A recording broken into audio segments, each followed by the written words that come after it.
দলের কাছে আমি প্রত্যাশা রাখি, কারণ হচ্ছে যে 18-19 সালে যখন মেয়েরা আগায় আসতে ভয় পাইছে, ছেলেরা আগায় আসতে ভয় পাইছে। আমি চট্টগ্রাম মহানগর থেকে আসছি, চট্টগ্রাম মহানগর ডক্টর লিসি খান আমি।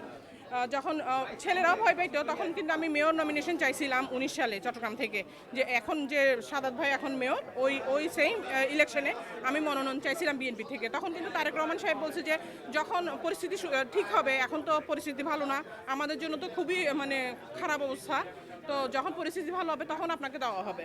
তো এরপরে আমি 11 নম্বর চাইছি চট্টগ্রাম, এই যে ত্রয়োদশ আপনার সংসদ নির্বাচনে।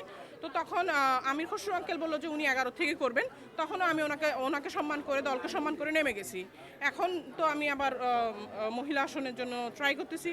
নারীদের জন্য এখানে একজনে জিজ্ঞেস করলো যে নারীর আপনার বাল্যবিবাহটা তো আসলে স্টপ করা উচিত।